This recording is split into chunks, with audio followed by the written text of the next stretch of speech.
Bismillahirrahmanirrahim. Assalamualaikum warahmatullahi ta'ala wabarakatuh dan selamat sejahtera.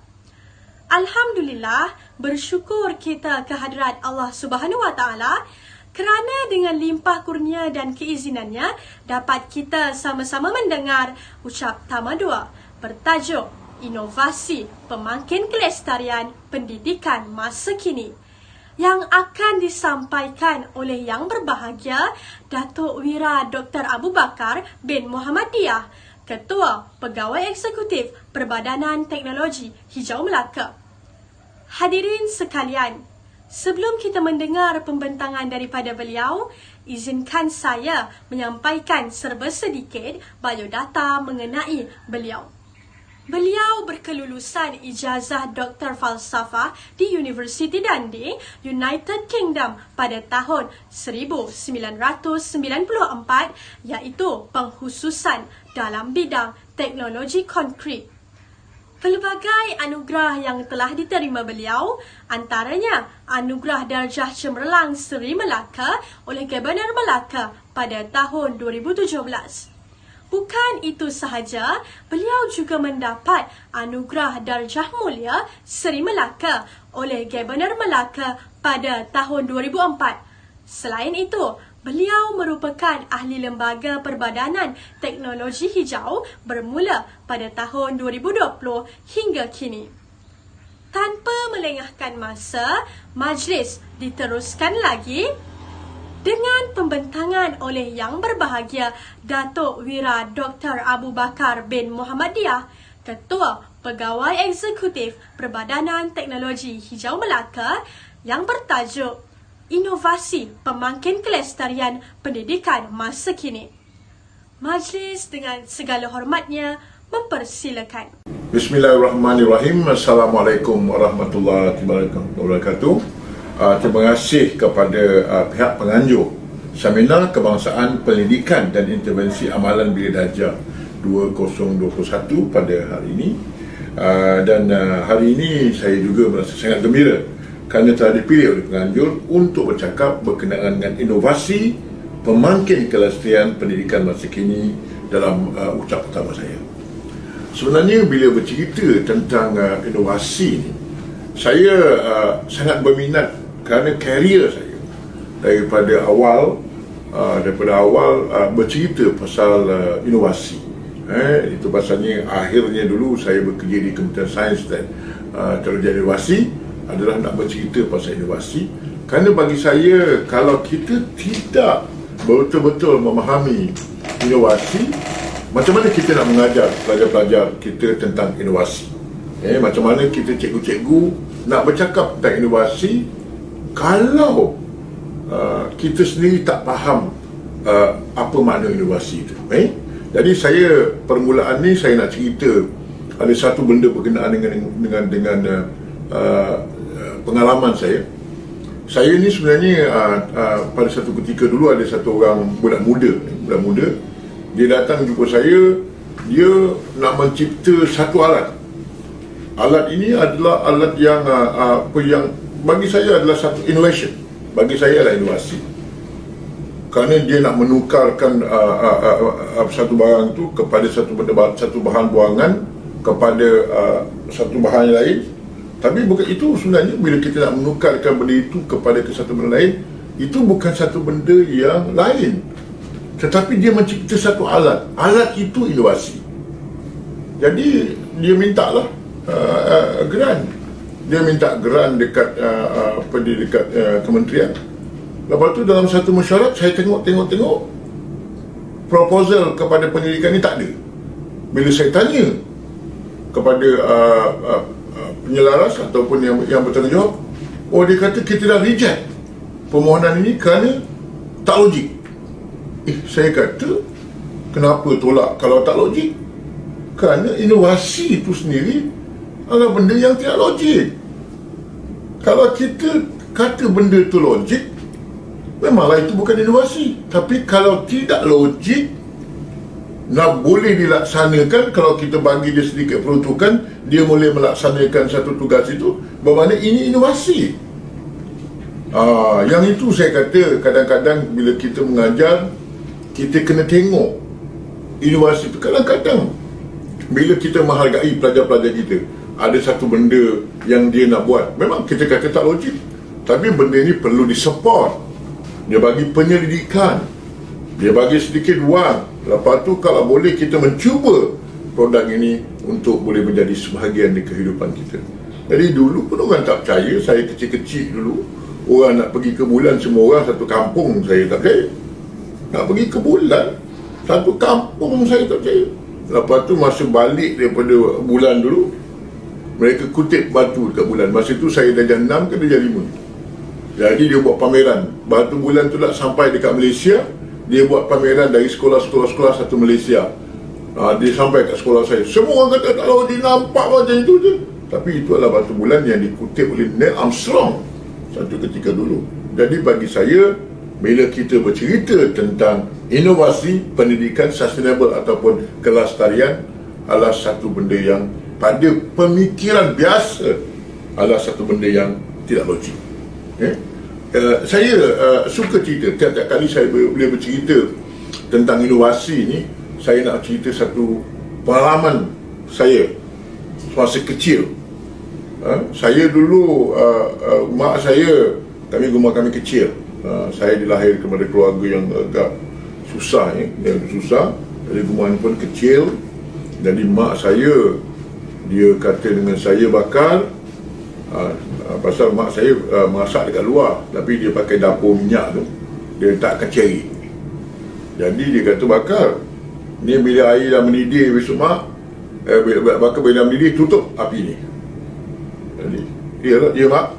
Mak saya pun buat cuci pinggan dekat luar. Saya pun tunggu dekat depan tu. Bila mak saya masuk, apa yang kau tunggu tu? Mak kata suruh tutup bila air dah mendidih. Tapi masa cikgu saya mengajar, saya kata mak saya, kalau air mendidih ni, kena suhu ni kalau dalam darjah Celsius 100 saja. Lepas tu kalau dalam degree Fahrenheit 212. Itu yang cikgu saya mengajar di sekolah. Jadi kalau air mendidih ni, nak kena ada jaga suhu lah. Nak kena cek air tu mendidih. Ni tapi tak bagi jaga suhu, macam mana mak? Nak duduk tu, buat tengok aja. Nampak? Itu pengajaran di bilik sekolah. Air mendidih 100 degree Celsius ataupun darjah Fahrenheit 212. Masa saya kecil ni, masa itu saya ingat darjah 3 ke darjah 4 macam tu. Jadi mak saya kata, cikgu kau mengajar macam tu. Dia sebab dia kata bakar, kalau nak tengok air yang mendidih, tengok dekat cerik itu ada keluar asap ke tak ada keluar asap. Kata air itu ada keluar asap ke tak keluar asap. Kalau dah keluar asap tu, maknanya mak kalau keluar asap, belajar kat jaga sekolah kena pakai jaga suhu mak. Ni jaga suhu mak tak lagi, macam mana nak tahu yang mendidih? Itulah cikgu kau, dia kata. Jadi kena keluar. Jadi mak saya bertunggu sampai benda tu berasap. Jadi saya bertunggu, bila asap, pakai lampu yang apa elektrik yang tutup pakai tu apa minyak dia kena bubur minyak. Jangan masa saya pun tutup mendidih. Nampak? Itu pengajaran. Dia bila gas itu dah mula naik atas. Lepas tu bila tahun demi tahun saya tengok, mak saya pula, bapak saya ada pendapatan, kerja pun rajin, boleh beli cerik berbunyi. Jadi rumah saya ada cerik berbunyi. Jadi mak saya kata bila cerik ni dah berbunyi, aku tutup lah. Bermaknanya air ni bila mendidih, dia boleh tolak gas yang asap keluar daripada tu, boleh tolak dan berbunyi. Itu misalnya bila kita tengok cerik bunyi, sekarang tak ada. Dulu kalau kata di kampung tu ada cerik bunyi, kira orang berada jugalah. Cerik tu bunyi, tutup. Ni, itu menunjukkan air dah mendidih. Lepas itu beberapa tahun lepas itu, bapa saya mampu beli cerik elektrik. Cerik elektrik lagi senang, mak saya dah tak suruh. Jadi bila air itu mendidih, dia tertutup sendiri. Nampak? Tertutup sendiri. Sekarang ini pula, bukan kata tertutup sendiri, ada cordless. Di rumah saya pakai cordless. Cordless maknanya lepas mendidih pakai tu boleh angkat pula. Lepas tutup boleh pergi angkat lah, boleh hidangkan pula air itu. Kerana ini adalah innovation yang dibuatkan untuk menyenangkan kehidupan. Jadi cikgu-cikgu sekalian, siapa-siapa yang mendengar ucapan pertama ini, innovation selalunya akan memudahkan kehidupan. Dan benda ini hanya dipikirkan benda yang kita tidak tahu. Satu lagi pengalaman saya, masa itu saya jadi Timbalan Menteri. Saya ingat lagi, saya balik daripada, saya balik luar negeri sebenarnya. Ada satu kumpulan pelajar, ada kumpulan mahasiswa lah, dia nak jumpa saya, seboleh-boleh nak jumpa saya. Saya kata saya berada di luar negeri, saya akan sampai di sini bukan dalam pukul 6, pukul 7. Boleh saya tunggu dia. Okey, kalau masa itu nak tunggu, kita boleh, saya boleh belanja dia orang makan, kita pergi dekat sama-sama hotel kat depan tu. Tapi sebelum tu bukan nama sama-sama hotel, apa saya lupa nama hotel tu. Saya kata boleh makan, boleh terangkan apa yang dia nak jumpa. Okey, tak apa, saya pun sampai, dia tunggu sampai ke hotel, kita makan, saya makan dengan dia. Datuk, dia kata, kita nak bercakap, nak buat satu alat pokok boleh bercakap. Bayangkan, pokok boleh bercakap. Saya ni dah umur 60. Jadi benda orang cakap tu, saya kata, bercakap macam mana? Saya kata, macam ni lah tu.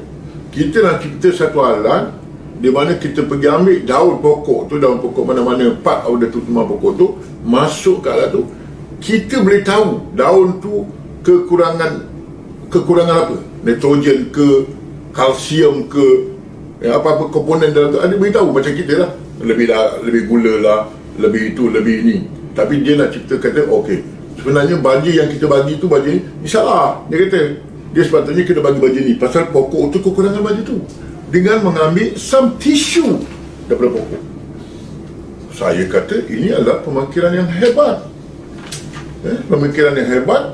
Akhirnya saya tengok, saya kata okey, kalau macam itu, masa itu saya Timbalan Menteri, saya pun cakap penuh borang, ambil borang ini, dan akhirnya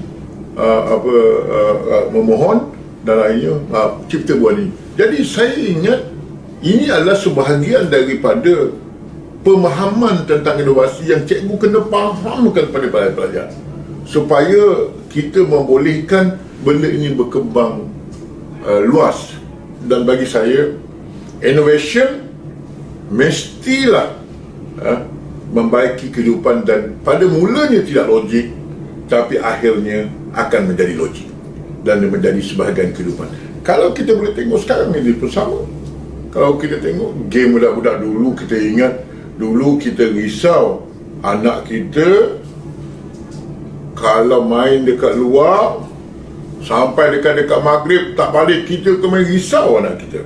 Kita panggil dia, kata apa tak balik ni, nak dekat maghrib, kita risau dia tak balik rumah, dia pergi main sana, main sini, main bola dengan kawan dia, kita risau.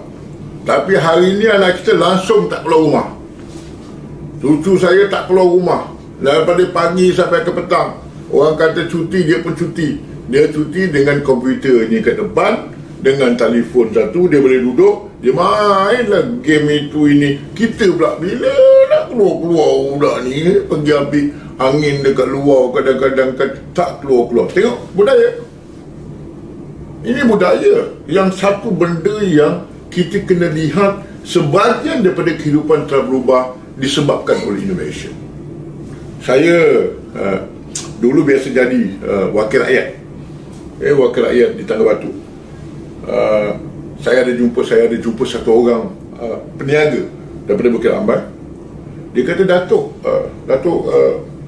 dia tanya saya dalam satu perbualan, ya. Dia kata, Datuk ni wakil rakyat Tangga Batu. Saya kata, ya, saya wakil Tangga Batu. Saya daripada Bukit Rambai, Datuk. Bukit Rambai, saya kata dia. Saya tahu. Bapa saya dulu pekebun sayur je. Dia buat vegetable farm lah kan. Orang cakap orang putih lah, English. Sekarang saya, kata bapa saya tu, bapa saya buat sayur. Saya sekarang ni pengusaha bapa saya sekarang ni buat solar farm lah tu. Bayang, bapa vegetable farm, anak buat solar farm. Hal perubahan, innovation menyebabkan sebahagian daripada karier bertukar, anak-anak bertukar, dan keperluan masyarakat bertukar. Itu pasalnya kita kena mengajar kepada pelajar-pelajar kita perubahan dalam kehidupan, untuk kemudahan dalam kehidupan akan berubah setiap masa. Dan pada masa yang sama juga, kita mesti ini paling besar, kita kena belajar kepada anak-anak murid kita juga menerima inovasi Jangan bila cerita kata inovasi, kadang-kadang saya lucu. Saya bila jumpa inovasi, oh ni tak, bila kita bawa jumpa satu produk inovasi, produk yang baru dan dari komersial kan, kita tunjuk bila sampai dekat satu pejabat, dekat mana dah biasa guna? Kat mana guna? Kalau dah guna tu bukan inovasi lah maksudnya. Inovasi dia satu alat yang digunakan dan berjaya dikomersialkan dan menjadi inovasi. Itu pasalnya dulu pendrive. Itu dicipta oleh orang Malaysia. Tetapi orang tak percaya pada pendrive itu. Akhirnya dibawa pergi ke, salah saya dia pergi ke negeri China ke, dia pergi ke Taiwan, lepas tu bawa ke Amerika Syarikat, dan sekarang ni tiap-tiap orang di Malaysia ada pendrive dalam poket. Kita tak percaya. Innovation di Malaysia itu sangat berharga. Orang Malaysia sekarang ni bila ada satu innovation, dia suka mempelecehkan dan tidak berani buat itu dan ini. Akhirnya produk itu bawa ke luar negeri. Dan saya mendapati negara di luar negeri, seperti di Amerika ke, saya dengar kabar di Taiwan ke, saya dengar dia kalau ada benda-benda baru ni, businessman dia tercari-cari, kerana inilah peluang dia untuk mencipta, komersialkan satu produk baru untuk menjadikan sebahagian daripada memudah kehidupan kepada dunia. Jadi guru-guru sekalian dan peserta sekalian, saya ingin tumpukan innovation ini adalah innovation yang merubah kehidupan, innovation yang menyenangkan kehidupan, dan innovation ini adalah satu benda yang tidak logik tapi perlu dilogikkan dengan penggunaan harian. Itu bahasanya kalau kalau kita bawa di luar negeri, kalau dekat Malaysia ni punya problem, kalau kita bawa satu produk, kita nak pergi jual, nak pergi suruh orang buat kilang apa semua, agak sukar. Tapi kalau saya dengar kabar di Amerika, syurga kepada innovation ni, orang yang mencipta produk inovasi ni boleh mengkomersialkan produk ni dan mereka sangat gembira. Saya ada beberapa pengalaman mengambil award bagi pihak, dulu saya bekerja di sebuah universiti, kerap jugalah pergi pameran di seluruh dunia, dan kerap juga mengambil hadiah di seluruh dunia. Satu kali itu saya kena dekat Amerika, pergi ambil benda tu kat Amerika, dan malam tu perbualan kami, rupanya orang di Amerika ini memang sangat menghargai emosi. Kerana pada masa malam award tu, saya lepas award tu bagi, saya pun duduk dekat lobby hotel. Tiba-tiba ada seorang yang dapat juga award malam tu bangun, I become rich. Dia kata, I want to become rich. Saya kata, apa sah? Dia become rich. Tiba-tiba kata, I won gold. Saya menang gold malam ini. Maknanya dia menang gold, akan jadi jutawan di Amerika.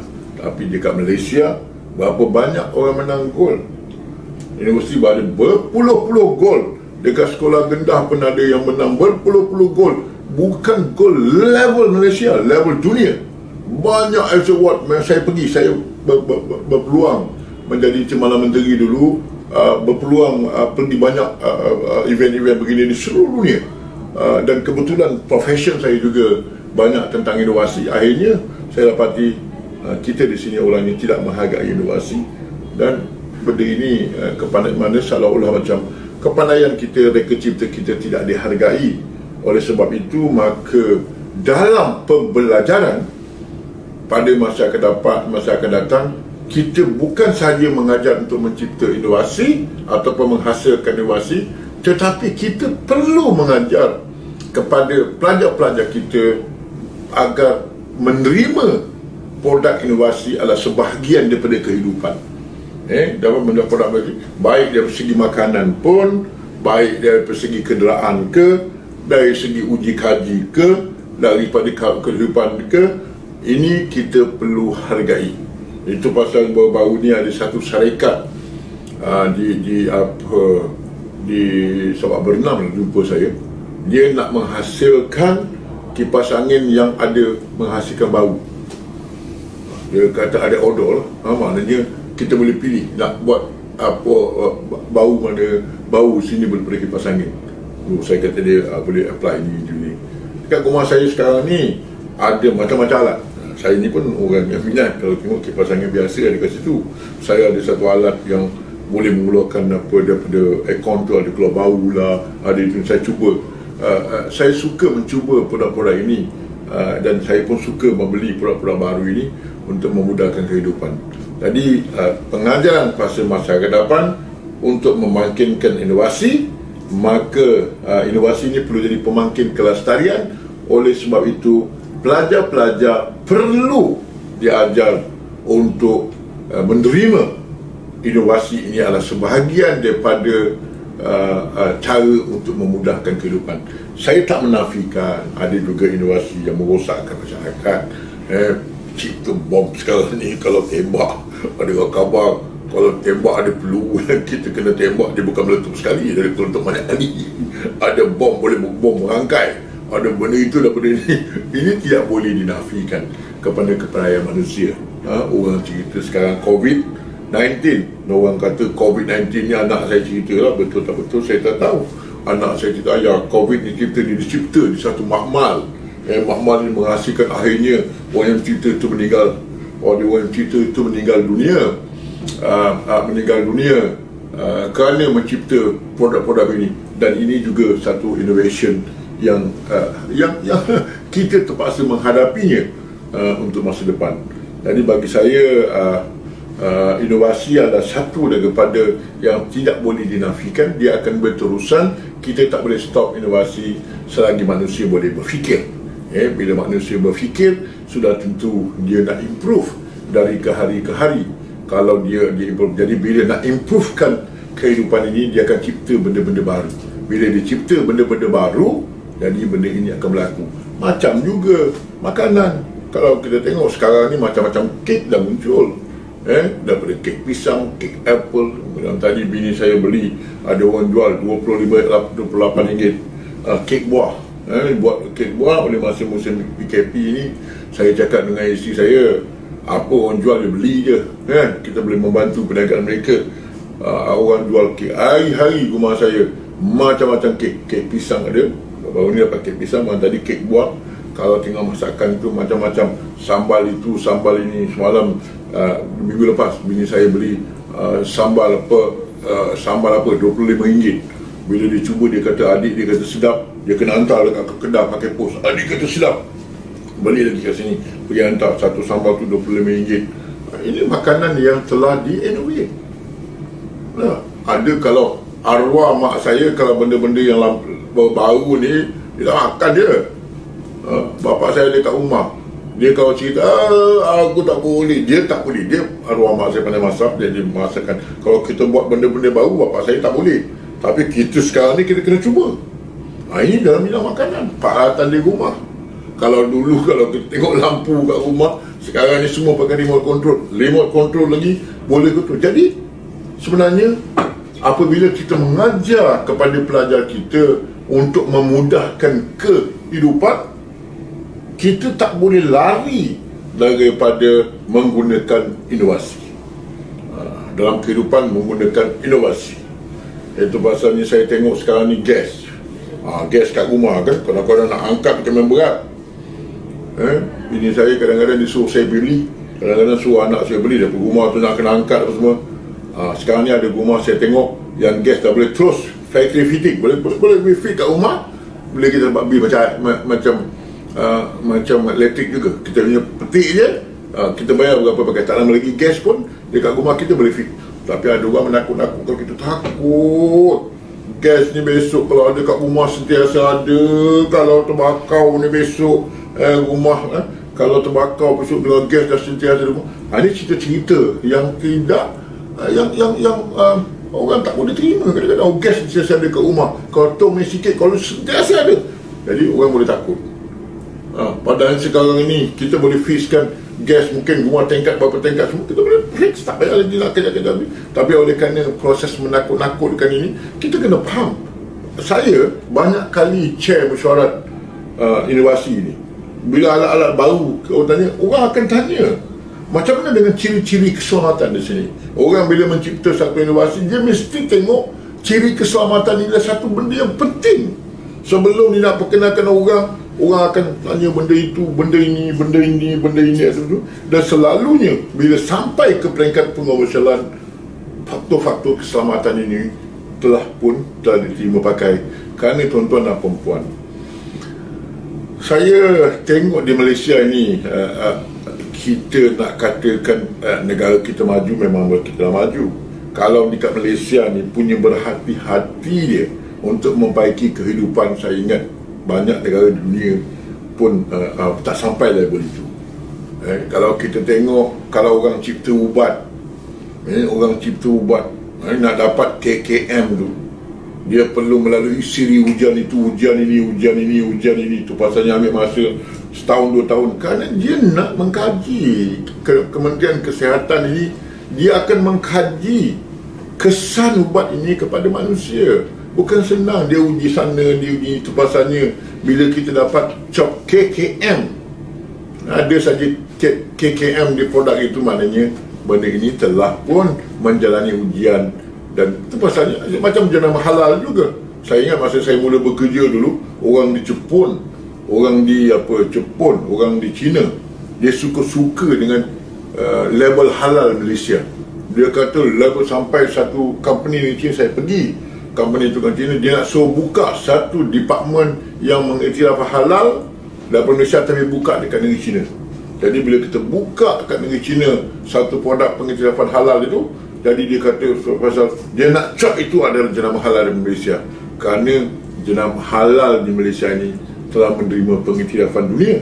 Jadi kita nak memenuhi kehendak Allah itu, sudah tentu ada level itu, level ini, dan sampai satu ketika dulu ada satu syarikat jumpa saya berkenaan dengan produk halal ni.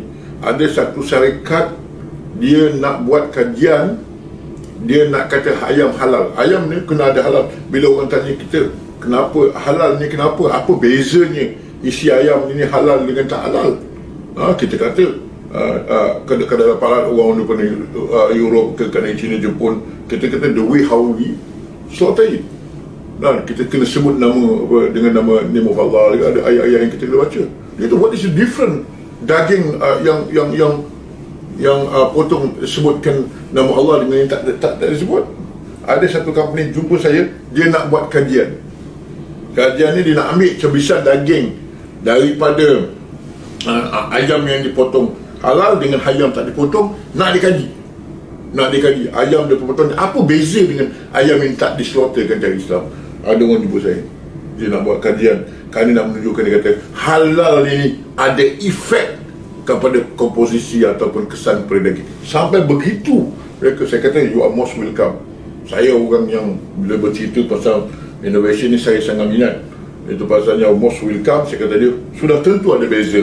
Kalau tidak, kenapa Tuhan suruh kita makan daging yang halal dengan daging yang makan daging halal dengan daging tak tentu. Jadi sekarang ni mereka nak buktikan cara saintifik. Nampak? Jadi itu saya kata innovation adalah sebahagian daripada memudahkan kehidupan.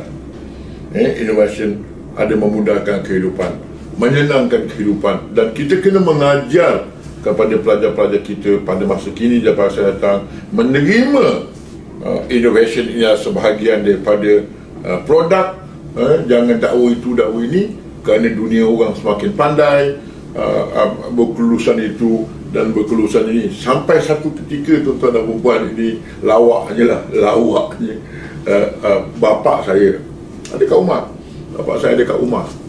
Dia masa saya balik daripada England, saya ada ijazah kedoktoran masa itu saya balik. Bapak saya ni sebenarnya dia suruh saya jadi doktor perubatan.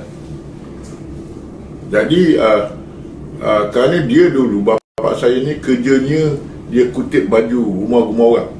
Dia kutip baju, lepas tu dia basuh. Jadi saya kadang-kadang pergi hantar, ada banyak rumah doktor.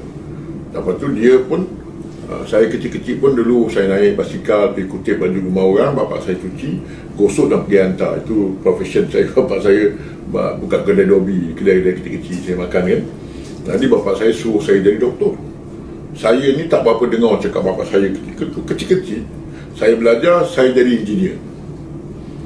Bila saya balik, saya kata dengan bapak saya ada kat rumah tau sekarang pun. Bila bapak saya ditanya, engkau, saya kata malah dulu tau, sampai kerja apa? Engineer. Aku suruh kau jadi doktor, pasal apa kau jadi engineer?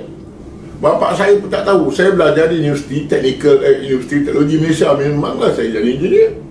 Tapi dia pun tak tahu, masa dia hantar saya pun, dia orang tak sekolah. Bapa saya sebenarnya tak sekolah, dia tak tahu baca.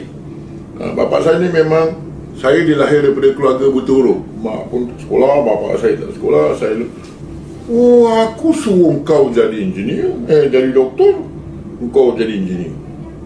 Tapi nak macam mana kan? Tapi dalam hati saya, aku dah belajar betul-betul. Bapa aku tak menggembirakan bapa saya. Tapi oleh kerana rezeki saya murah, itu ini dapatlah belajar ke United Kingdom, buat master dengan PhD.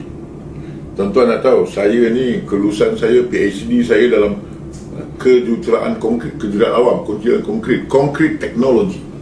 Kalau tuan-tuan nak tengok dalam saya punya sijil PhD saya, konkrit teknologi. Bila saya balik habis PhD, saya balik ke rumah, saya pergi jumpa bapa saya. Bah, dah habis belajar lah, dah dapat PhD. Kau dah habis belajar perangkat PhD? Dah habis, bah. Perangkat tu kau dapat apa belajar? Hari tu kau engineer, sekarang jadi doktor pula. Boleh tukar-tukar ke? Apa saya tak faham. Oh, dah tukar-tukar Masa saya balik, saya kata saya jadi doktor. Oh, boleh tukar daripada engineer jadi doktor. Bapak saya pun tak faham doktor apa. Saya kata, bah, ni doktor PhD, bah. PhD tu apa? Nak kena cakap PhD. Kalau saya cakap filosofi doktor, kan bapak saya tak faham. Jadi saya kata, dah jadi peringkat, dah lulus peringkat habis darjah, bah. Jadi PhD itu peringkat habis darjah. Oh, dah habis tu peringkat habis darjah. Abang Putih pernah suruh balik. Jadi dah ada PhD, bah, dah panggil doktor. Oh, jadi orang panggil kau doktor tu? Doktor, bah. Oh, bagus kau bakal. Memang cita-cita aku nak tengok kau jadi doktor. Tapi dia tak tahu aku doktor benda lain. Tapi akhirnya bila saya tanya bapak saya, dia kata, oh, kau doktor. Saya kata, saya doktor konkrit, bah. Ni ada satu event yang lain, Baru doktor konkrit, bah. Doktor konkrit, macam mana kau boleh pandai konkrit tu, bah?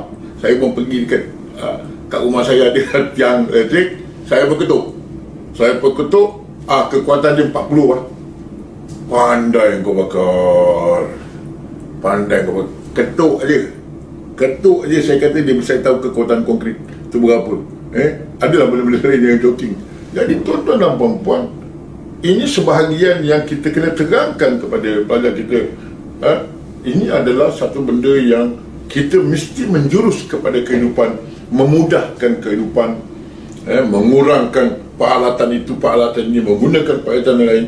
Kalau kita tengok, saya ada kawan-kawan, dia tengok apa yang boleh dimudahkan di rumah dia. Pak innovation dia tu, apa yang boleh memudahkan di kitchen. Tu pasalnya saya kadang-kadang bermula daripada rumah ni, bercerita pasalnya saya suka bercerita apa bermula daripada kitchen. Cair elektrik, cair elektrik saya kata sekarang ni hebat. Daripada terang bab tu, sekarang ni dah ada cair bunyi. Macam cair bunyi pun dah tak ada lah. Lepas tu sekarang ni ada cordless. Pada cordless kettle, last kali sekarang ni cerit dah tak tutup, bubuh je air, tuk, angkat, boleh buat baru. Nampak kehidupan. Periuk pula, sekarang ni macam-macam periuk. Tak tahulah besok kita ada, kalau dekat Melaka ni mungkin dah ada mesin buat asam pedas ke apa kan, kita tak apa tahu lah kan. Mungkin di Kedah ada lagi mesin buat laksa, tetapi kaedah-kaedah nak buat potong itu, potong ini, semua pun telah diinovasikan. Jadi bagi saya, yang paling penting bila bercerita tentang inovasi dalam bidang pembelajaran ni, apa yang perlu diajarkan, memang sekarang ni peranan guru-guru untuk melahirkan innovation ini saya tengah bagus.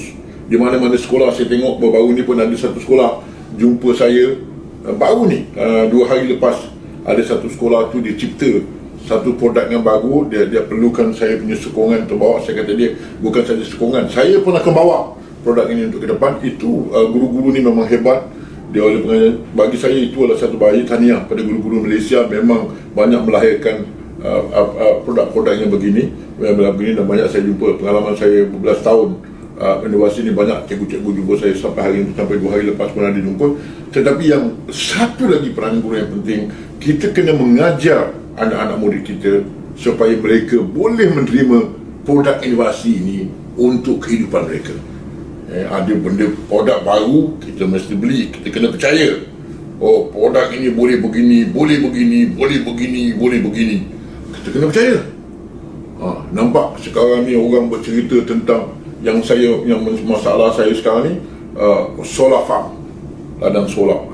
Sekarang ni saya nak solarkan semua masjid dekat Melaka. Saya nak solarkan semua sekolah-sekolah dekat Melaka, menggunakan sekolah-sekolah saya Melaka. Saya nak jadikan sekolah dengan menggunakan semua solar farm. Saya nak menjadi solar apa? Bukan solar farm, semua penjana elektrik semua nak pakai solar. Saya satu Melaka ni, cita-cita saya sesuai lah. Saya sekarang menjadi kerja, saya sekarang ni CEO Perbadanan Teknologi Hijau Melaka. Jadi saya sekarang ni nak buat dekat sekolah. Tapi bila saya pergi ke sini, mereka akan berkata begitu, mereka akan berkata begitu, mereka begitu. Kerana mereka tidak percaya kepada teknologi adalah sebahagian daripada kehidupan. Semalam ada seorang jumpa saya pula, dia nak buat, orang sekarang ni sibuk nak buat solar panel, bumbung. Sekarang ni dah cipta satu benda baru, solar panel, floating solar panel.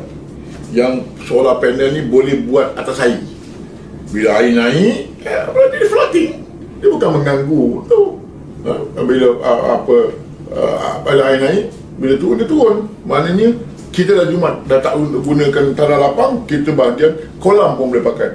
Tapi mulalah nanti ada orang-orang yang tak faham inovasi ni, mulalah bercerita itulah, inilah, itulah. Yang inilah yang menyebabkan kadang-kadang semangat kita nak menjalankan inovasi tak berlaku. Tapi di negara lain, tuan-tuan tengok, saya sebenarnya masa saya rawatan ke Madrid, saya lupa dia nak pergi ke Barcelona ke mana, Madrid saya lupa. Saya tengok sepanjang pantai, masa itu tahun berapa? Tahun saya belum, masa itu saya jadi ahli majlis agama Islam di Melaka, mesti tahun saya bertanding 2013. Saya ingat masa itu dalam 2009-2010. Sepanjang jalan dari Jerman tu, daripada airport nak pergi ke Valencia ni nama tim bola sepak ke sana, ke Madrid. Sepanjang-panjangnya kampungnya semua menggunakan kaedah solar panel.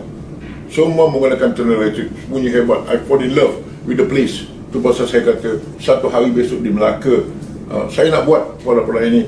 Tetapi oleh kerana orang di sana agaknya telah menerima kehidupan produk inovasi ini adalah sebahagian daripada kehidupan kita ke mereka. Kalau di sini, kalau saya nak buat, dia punya susahnya, sampai nak buat kat jabatan kerajaan pun susah juga. Kerana mereka akan melihat itu, melihat ini, dan itu salahnya saya kata kadang-kadang saya ni cakap ada celupa sikit. Kadang-kadang kita kena, kalau orang tu pandai, orang pandai sudah tentulah akan membawa sesuatu yang bagus kan.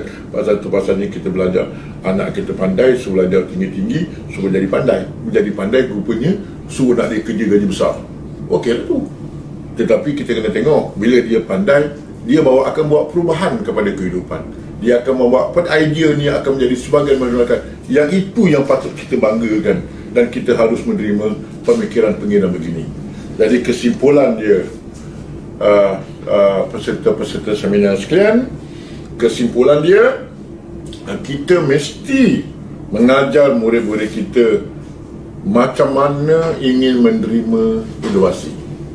Kita menggunakan inovasi ini perlu diterima kerana inovasi akan mengubah kehidupan dunia pada masa akan datang, memberi kesenangan kepada kehidupan, dan ini adalah sebahagian daripada pembangunan dunia atau perkembangan dunia untuk menjadi manusia lebih sihat, lebih senang bekerja, dan untuk membaiki taraf hidup.